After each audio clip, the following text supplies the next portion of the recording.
Hello YouTube, thanks for joining me today. I'm working with my chat GPT to put out a series of PDF files just on basic principles of a plant-based diet, things for beginners, things for nutrition, just anything that can help people that are new to this lifestyle, or some people that have just never quite learned some of the stuff. It took me a while to learn a lot of this stuff, but trying to put together a series of PDF files on specific subjects.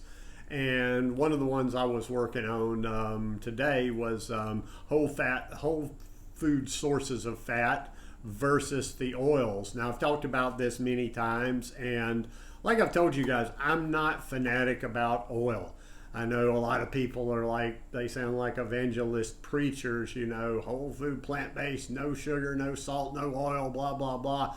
And they make it sound like it's some sort of a poison or something.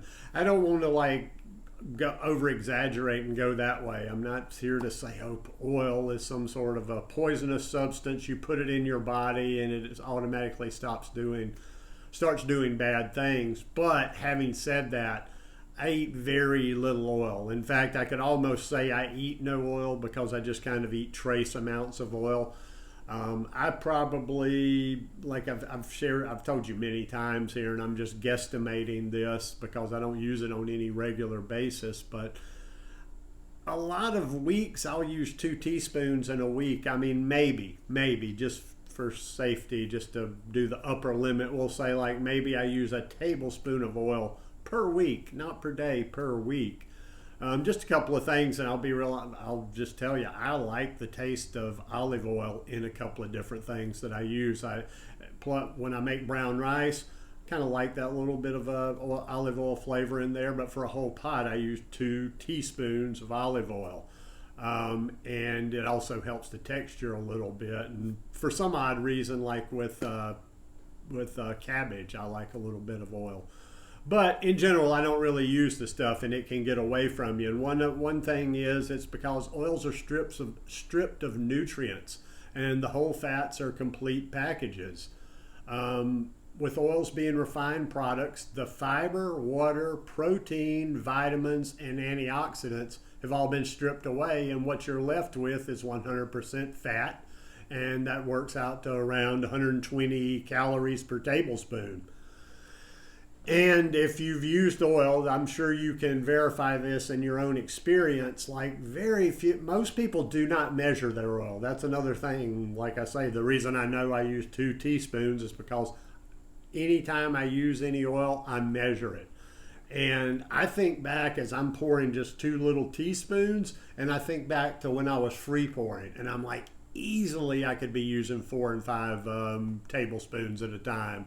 Or if not, okay, maybe that's an exaggeration, but definitely 3 or 4. So in contrast, whole food fats like nuts, seeds, avocado, and olives come with fiber, micronutrients like magnesium, zinc, vitamin E, and phytonutrients that support long-term health.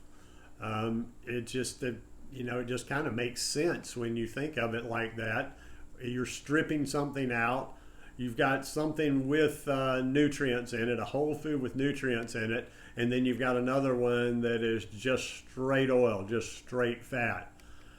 And also whole food fats support satiety and blood sugar balance. And that's because the whole fat slow digestion thanks to fiber and structure. So keep that fiber in there. Why would you just take out the fiber, which we all need, and just go straight to that source of fat? And let's see, whole fat slow digestion thanks to fiber and structure, helping keep you full and your blood sugar stable. Oil, on the other hand, slips right through. It doesn't trigger satiety signals in the same way, which can lead to overeating or energy crashes. Guarantee you will end up eating more fat, and probably considerably more fat, when you're using oil. Unless you are somebody like that too. Like I say, maybe you can do it like me and you like to use just a little bit sometime. If you are going to use oils, I would totally recommend that. Make sure you're measuring them. Measure as you're going, and don't just be blind pouring out of the bottle. Whole plant fats are linked to better cardiovascular outcomes. Research consistently links nuts, seeds, avocados with improved heart health, lower LDL, better endothelial function, and reduced inflammation.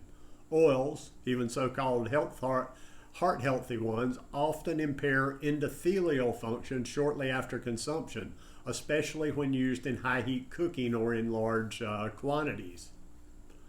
And like I said before, and it kind of goes back with the fat, how the fat gets away from you. Fat, calories, all of it. Oil equals a calorie bomb with very little benefit.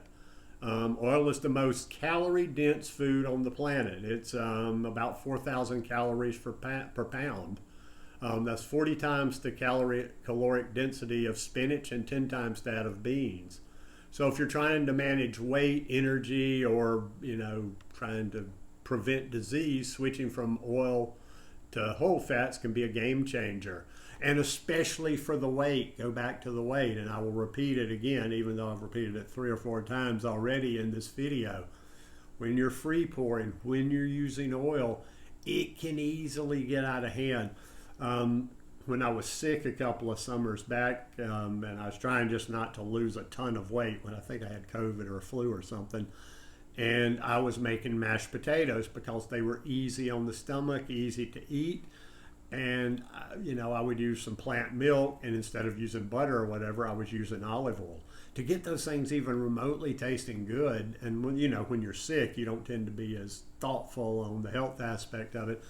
Just the amount of oil it took for those mashed potatoes. So, and then when you translate over right there, if you're eating a lot of oil during the day, you're eating other food as well, that could easily add up to 400 or 500 calories, additional calories, just fat with nothing else for you. So the evidence backs the whole fats, not the isolated oils.